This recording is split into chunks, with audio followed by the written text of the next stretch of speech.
नमस्ते दोस्तों, आज की इस कहानी में आपका स्वागत है। मैंने कभी सोचा भी नहीं था कि स्कूल से घर लौटने पर मुझे ऐसा नजारा देखने को मिलेगा। मुझे लगा था कि घर पर सिर्फ मैं अकेला ही रहूंगा, लेकिन जो मैंने अपनी सौतेली माँ के कमरे के थोड़े खुले दरवाजे के पीछे जो देखा, उसने मुझे हैरान कर दिया। वो पल इतना अंतरंग और नियंत्रण से बाहर था कि मेरी पूरी दुनिया एक पल में बदल गई।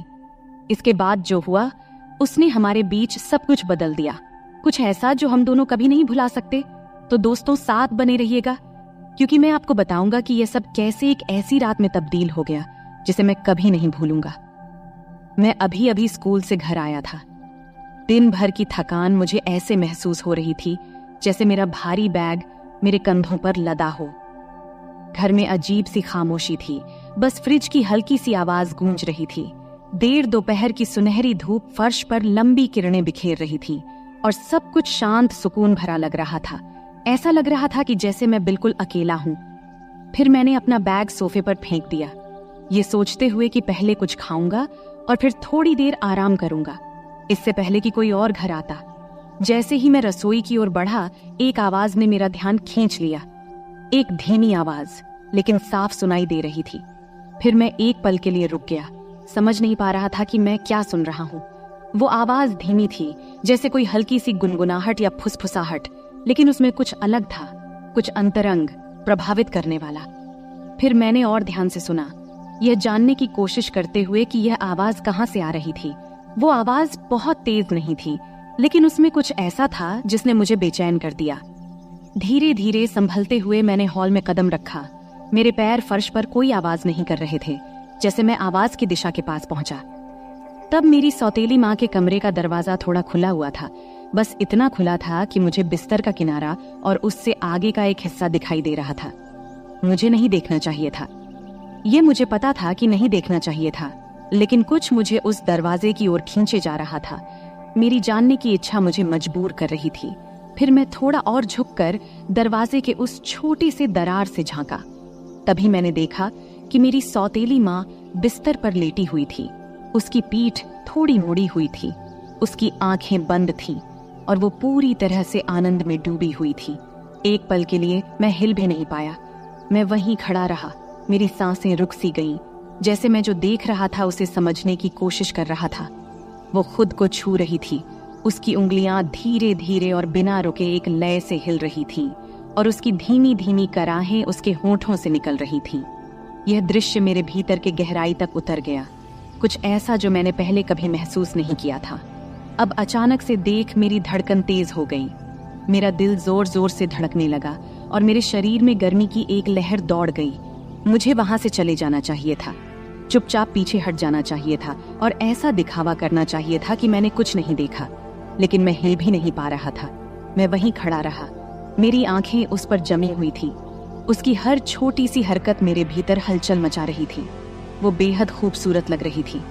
उस पल में उसकी हरकतें इतनी सहज, प्राकृतिक और खूबसूरत लग रही थीं। थोड़ी देर बाद मैंने सोचा, अब मुझे हट जाना चाहिए। तब जैसे ही मैं पीछे हटने वाला था, उसने अपनी आंखें खोल दी। एक पल के लिए मुझे लगा कि मैं पकड़ा गया हूं, लेकिन उसने कोई प्रतिक्रिया नहीं दी। उसने बस मुझे देखा। उसकी नजरें नरम थीं, जैसे बुलावा दे रही हूं। उसमें न कोई गुस्सा था और न कोई हैरानी, बस एक धीमी सी मुस्कान जो मुझे और भी बेचैन कर रही थी। फिर उसने धीरे से कहा, अंदर आओ। उसकी आवाज धीमी और गर्म थी और एक पल के लिए मुझे लगा कि मैंने इसे सुना ही नहीं। लेकिन जब मैं हिला नहीं, तो उसने फिर से मुस्कुराते हुए थोड़ी जोर से कहा, अंदर आओ। उस वक्त मेरे पैर खुद ब खुद हिलने लगे, मुझे कमरे में लेकर जा रहे थे। हर कदम के साथ मेरा दिल तेजी से धड़क रहा था। एक अजीब सी डर और उत्साह की भावना मेरे अंदर घूम रही थी। और जब मैं आखिरकार बिस्तर के पास पहुंचा, उसे नीचे से देखा, तो मैंने अपने बीच की उस खिंचाव को महसूस किया, जैसे हवा में कुछ भारी हो। तब भी वो कुछ नहीं बोली, बस अपनी गहरी तीखी नजरों से मुझे देखती रही, जैसे मुझे पूरी तरह से पढ़ रही हो। तभी मैंने कुछ बोलने की कोशिश की, लेकिन कुछ बोल नहीं पाया। अपने आवाज को तब मैं निगल सा गया। मेरा मुंह सूख रहा था और मेरे विचार बेकाबू होने लगे थे, लेकिन उसे कोई फर्क नहीं पड़ा। उसने बस धीरे से मेरा हाथ पकड़ा। उसकी छुअन एकदम नरम और कोमल थी, पर उसमें एक दृढ़ता थी। फिर जैसे ही उसने मुझे और करीब खींचा, अब मेरा दिल तेजी से धड़कने लगा था और मेरे पेट में एक अजीब सा तनाव महसूस हो रहा था, जैसे कोई गांठ बंध रही हो। लेकिन इसके साथ ही कुछ और भी था, कुछ ऐसा जो उत्तेजना जैसा लग रहा था, उम्मीद भरा। जब मैं उसके बिस्तर के किनारे बैठा तो उसने मेरा हाथ नहीं छोड़ा, बल्कि उसने धीरे धीरे उसे अपने शरीर पर नीचे की ओर खींचा, अपने नाजुक कूल्हे के घुमाव पर। तब उसकी त्वचा की गर्मी मेरी उंगलियों के जरिए महसूस हो रही थी। जैसे ही मैंने उसके हाथ को अपने हाथ पर महसूस किया, जो मुझे धीरे धीरे और जानबूझकर निर्देशित लग रहा था, उस वक्त मेरी सांसें थम गई थीं। उसकी त्वचा के नीचे उसकी धड़कन, उसकी संतरे का धीरे धीरे उठना और गिरना, सब मैं महसूस कर रहा था। तब उसने धीरे से कहा, डर मत। उसकी आवाज इतनी धीमी थी कि सुनाई नहीं दे रही थी, लेकिन उसमें एक तरह की कोमलता थी जो मेरे दिल को चुभ गई। बस आराम से रहो। फिर मैंने सिर हिलाया, हालांकि मुझे यकीन नहीं था कि मैं अधिक घबराया हुआ था या उत्साहित था। उसकी उंगलियां मेरी उंगलियों में लिपटी हुई थी, मुझे निर्देशित कर रही थी, जैसे हम दोनों एक साथ तालमेल में थे। हर स्पर्श से मेरे शरीर में बिजली की तरह झटका लगता और मैं महसूस कर रहा था कि हमारे बीच का जुड़ाव हर गुजरते पल के साथ और गहरा होता जा रहा था। ये केवल शारीरिक नहीं था, ये कुछ और था, कुछ अंतरंग जो एकदम रियल था। वो पल खींचते चले गए, बाहरी दुनिया फीकी पड़ती गई और बस हम दोनों इस कमरे में रह गए। कुछ ऐसा दे ले रहे थे जो मना था, लेकिन फिर भी सही लग रहा था। समय धीमा हो गया था, हर सांस, हर स्पर्श एक युग की तरह लग रहा था। जैसे जैसे हमारे बीच की बेचैनी चरम पर पहुंचने लगी, उसने मुझे और करीब खींच लिया। उसका शरीर मेरे शरीर से सट गया। तब मैं उसकी त्वचा की गर्मी, उसकी सांसों की गर्मी अपने गले पर महसूस कर रहा था।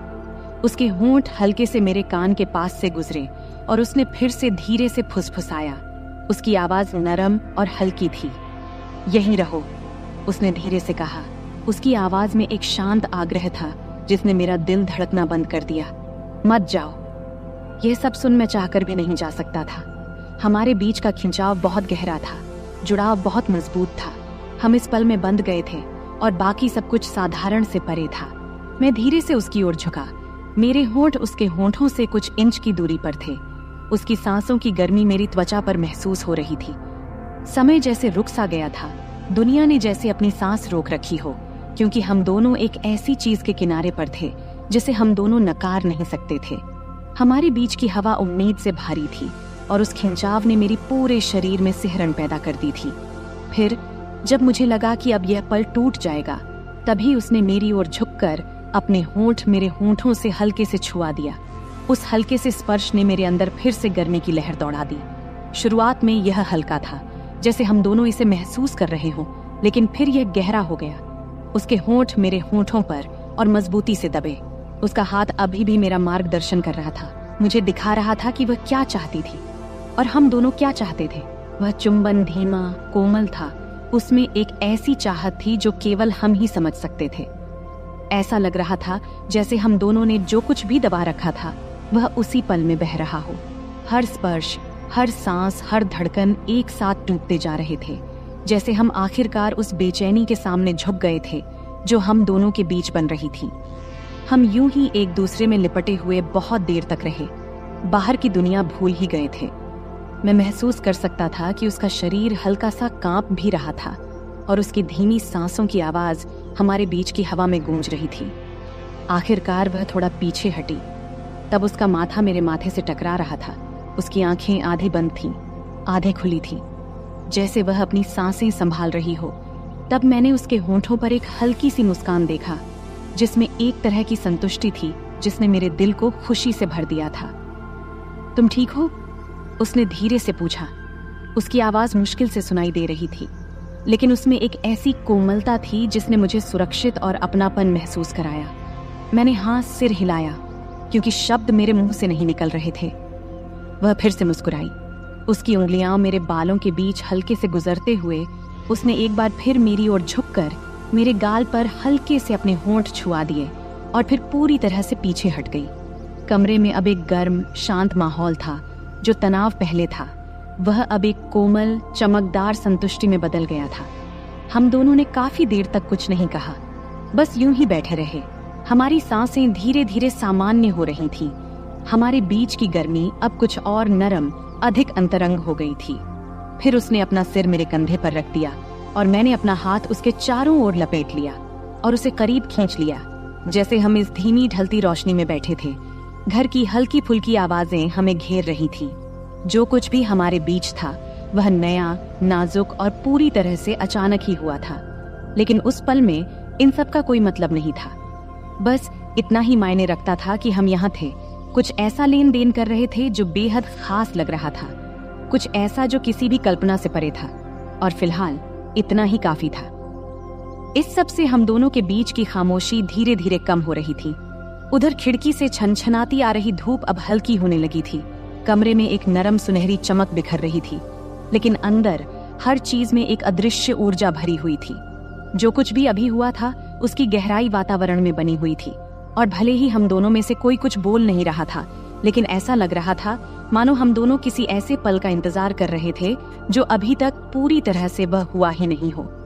मैं महसूस कर सकता था कि उसका शरीर मेरे मुकाबले थोड़ा आराम करने लगा था, लेकिन जिस तरह से वह मुझसे और करीब आ रही थी, उसका हाथ धीरे धीरे मेरे सीने पर टिका हुआ था। ये साफ था कि हमारे बीच जो भी शुरू हुआ था वह अभी खत्म नहीं हुआ था। मेरा दिल अभी भी तेजी से धड़क रहा था। एक अजीब सी उत्तेजना और घबराहट मेरे भीतर दौड़ रही थी। उसकी उपस्थिति का हर हिस्सा मेरी चेतना पर हावी था। उसकी धीमी सांसें, उसकी त्वचा की गर्मी जो मेरी त्वचा के संपर्क में थी, और उसके परफ्यूम की हल्की खुशबू जो अभी भी हवा में बसी हुई थी। तभी उसने हल्के से अपना सिर घुमाया, तब उसके होंठ मेरे गले के पास हल्के से छू गए, जिससे मेरे शरीर में सनसनी दौड़ गई। वह स्पर्श हल्का था, मानो मैं वहां था ही नहीं, लेकिन उसने मेरे भीतर कुछ जगह सा दिया, एक धीमी जलती हुई चाहत। मैंने कुछ पल के लिए अपनी आंखें बंद कियां, फिर उस एहसास को अपने भीतर समाने दिया। फिर मैंने उसकी ओर देखा, तब उसकी आंखें मेरी आंखों से मिलीं, और इस बार उसकी निगाह में कुछ अलग था, कुछ गहरा, अधिक तीव्र। पहले की नरमी अभी भी वहां थी, लेकिन उसके नीचे एक भूख छिपी हुई थी जो मेरी ही तरह महसूस हो रही थी। उसने एक शब्द भी नहीं कहा, लेकिन जिस तरह से उसकी उंगलियां मेरी शरीर पर हल्के हल्के घेरे बना रही थीं, उसने मुझे सब कुछ बता दिया। फिर मैंने आगे बढ़कर उसके होंठों को फिर से छुआ, लेकिन इस बार कोई हिचकिचाहट नहीं थी, कोई सीमाओं को परखने की कोशिश नहीं थी। यह चुंबन गहरा था, अधिक तीव्र, मानो वह चाहत जो हम दोनों ने अब तक रोकी हुई थी आखिरकार बाहर निकल आई थी। उसकी उंगलियां भी मेरे सीने पर सरकने लगीं।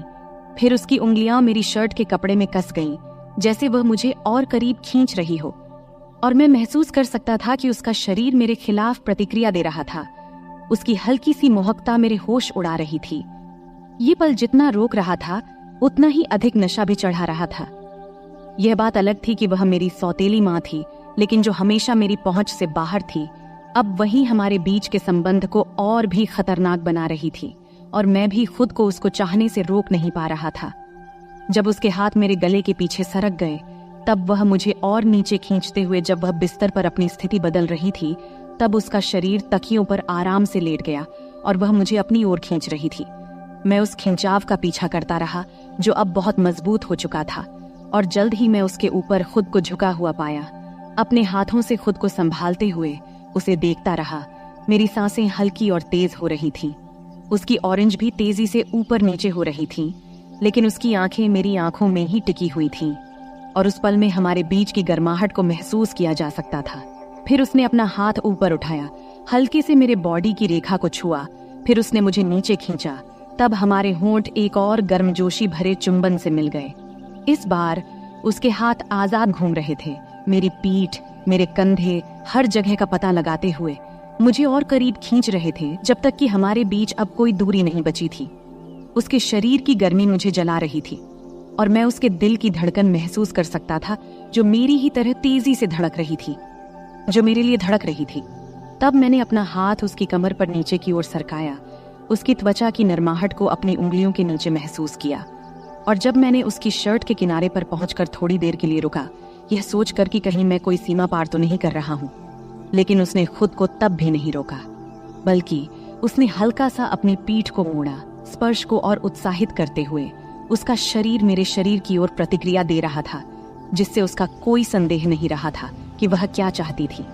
जब मेरी उंगलियां कपड़े के नीचे सरक गईं और जब मैंने उसकी त्वचा की गर्माहट पर हाथ रखा, तो मैंने उसकी हल्की सी आहट सुनी, एक आवाज जिसने मेरे भीतर एक नई गर्माहट भर दी। तब उसके हाथ मेरे बालों में उलझ गए। मुझे और करीब खींचते हुए उसने चुंबन को और गहरा किया।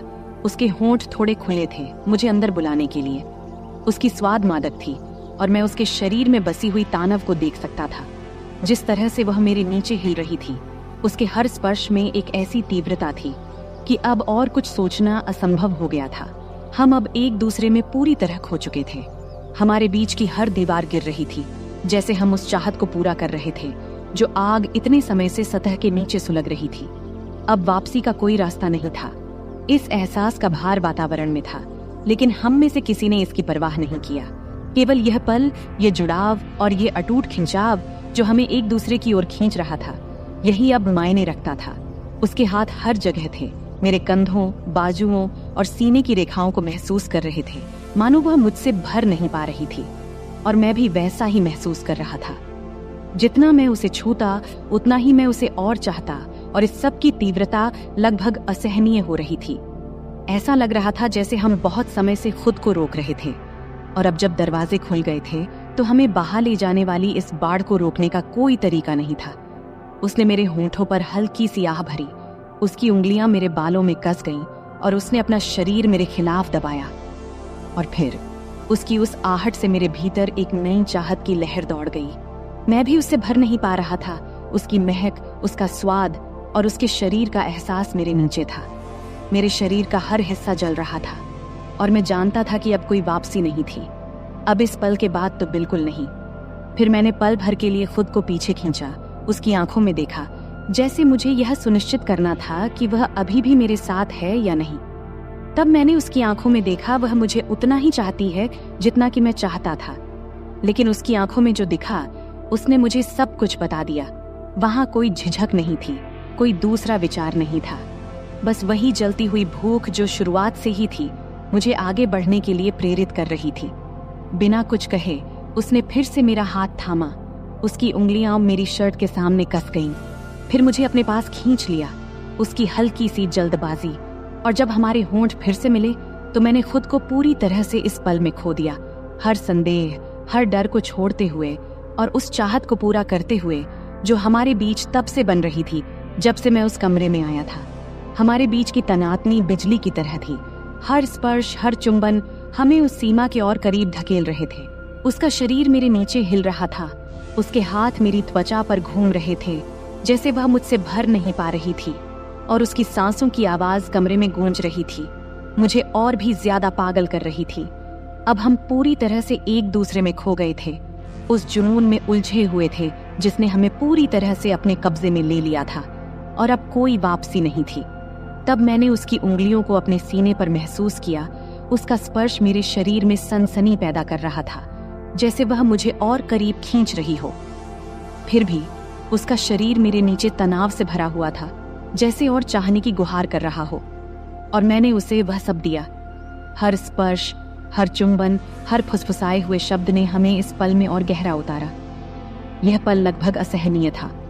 हमारे बीच की तनातनी एक चरम पर पहुंच गई थी, मानो हम किसी गहरे और अधिक तीव्रता की ओर बढ़ रहे हों। लेकिन हम अभी जाने के लिए तैयार नहीं थे। हम वहीं रुके रहे, उस किनारे पर, हर स्पर्श, हर चुंबन का आनंद लेते हुए, जबकि हमारे बीच की गर्मी बढ़ती जा रही थी। यहाँ तक कि ऐसा महसूस हो रहा था कि हम दोनों इस तीव्रता से फट जाएंगे। अब मैं उसे अपने नीचे कांपते हुए महसूस कर सकता था। उसकी सांसें छोटी और टूटी फूटी हो रही थीं, जैसे वह मुझसे चिपकी हुई थी। उसका शरीर मेरे खिलाफ इस तरह दबा हुआ था जिससे मेरा सिर चकरा रहा था, और मैं जानता था कि वह भी वही महसूस कर रही थी, वही असहनीय तनातनी, वही राहत की बेताबी। लेकिन हम अभी वहां नहीं थे जहां होना चाहिए था, बल्कि हम अभी भी उस किनारे पर रुके थे, उस पल को खींचते हुए, उम्मीद को थोड़ा और बढ़ने देते हुए, जब तक कि वह सहन करने के काबिल न रहे। कमरा हमारी सांसों की आवाजों, हमारे नामों की फुसफुसाहटों और हमारे जज्बातों की खामोश से आहिस्ता आहिस्ता से भर गया था, जैसे हम उस जुनून के आगे झुक रहे थे जो इतने समय से हमारे बीच सुलग रहा था।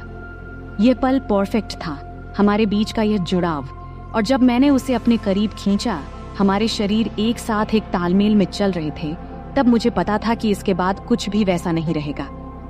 फिर हमने एक सीमा पार कर ली। अब हम साधारण से बढ़कर कुछ खतरनाक में कदम रखा था। लेकिन मुझे अब किसी चीज की परवाह नहीं थी, क्योंकि उस पल में जब हम कुछ गहरे पल में कदम रख रहे थे, केवल वही मायने रखती थी। उसका स्पर्श, उसका चुंबन, उसके शरीर का एहसास, जैसे हम पूरी तरह से एक दूसरे में खो गए हों। और जब हम आखिरकार खुद को एक दूसरे में जाने देने लगे, चूंकि मुझे पता था कि यह तो बस अभी शुरुआत थी। तो दोस्तों, यह थी हमारी आज की छोटी सी कहानी। आपको यह कहानी कैसी लगी? कमेंट करके जरूर बताएं। अगर आपको यह कहानी पसंद आई हो तो इसे लाइक करें और अपने दोस्तों के साथ शेयर करें। आगे भी ऐसी ही रोमांचक कहानियों के लिए हमारे चैनल को सब्सक्राइब करें और बेल आइकन दबाना न भूलें, ताकि आप हमारी कोई भी कहानी मिस न करें। धन्यवाद। यह कहानी केवल काल्पनिक है। इसका उद्देश्य किसी भी प्रकार की गलतफहमी पैदा करना नहीं है। नमस्ते दोस्तों, आपका स्वागत है हमारी आज की कहानी में। मैं रोहन हूँ और मेरी उम्र 26 साल है। अभी मेरी शादी तो नहीं हुई है, लेकिन मेरी भाभी मुझ पर ही रहती हैं। मैंने कभी सोचा नहीं था कि मेरी भी कहानी होगी, लेकिन किस्मत को कुछ और ही मंजूर था। उसने ऐसी कहानी गढ़ दी कि जिसे सुनकर आपके रोंगटे खड़े हो जाएंगे। चलिए दोस्तों, कहानी में आगे बढ़ते हैं। मैं एक मेडिकल की दुकान में काम करता हूँ। घर पर मैं और मेरी भाभी ही रहते हैं। मेरे माता पिता और बड़े भाई कोरोना में गुजर गए। तब से मैं और मेरी भाभी साथ ही रहते हैं। वैसे मेरी एक बहन भी है जो मुंबई में रहती है। उसकी अभी शादी नहीं हुई है। वह छुट्टी में घर आती है। तब खिचड़ी के पर्व का समय था। खिचड़ी का पर्व मतलब घर की लोग गंगा नदी में स्नान करते हैं, सूर्य भगवान की पूजा करते हैं और तिल, गुड़, चूड़ा, दही और खिचड़ी का प्रसाद बांटते हैं। और इन दिनों में खूब मस्ती भी होती थी। तब मेरी भाभी अकेले यह सब नहीं कर पाती, इसीलिए मेरी बहन छुट्टी लेकर घर आ गई थी। मेरी कहानी शुरू होने के 4 दिन पहले मेरे जिगरी दोस्त समीर ने फोन किया। फिर समीर बोला, हेलो रोहन, सुन यार, आज मटन खाने का मन कर रहा है और साथ में थोड़ा दारू भी, बोल चलेगा ना? तब मैंने कहा, हाँ ठीक है। तब शाम को जब काम से छुट्टी मिलने के बाद मैं बार में गया तो समीर पहले ही वहां पहुंच चुका था। फिर हमने दारू की ऑर्डर दिया और बातें करते हुए मैंने ज्यादा दारू पी लिया।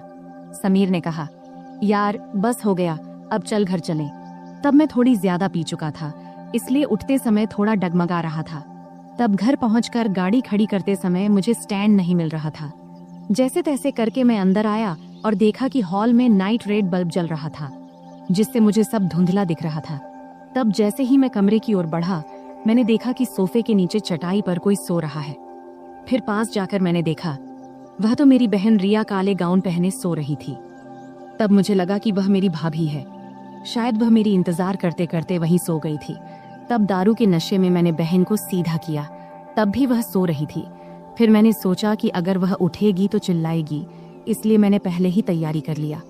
तब उसने थोड़ा हिलकर उठने की कोशिश किया, लेकिन मैं उसे नीचे धकेलता रहा। तब भी मेरी बहन उठने की कोशिश करती रही, लेकिन मेरे जोश के कारण वह उठ नहीं पाई। दोस्तों, तब वह कुछ मिनटों तक वह चुपचाप लेटी रही। जब उसने कोई हरकत नहीं की तो मैं भी शांत हो गया। हमेशा की तरह ज्यादा देर तक नहीं रुका,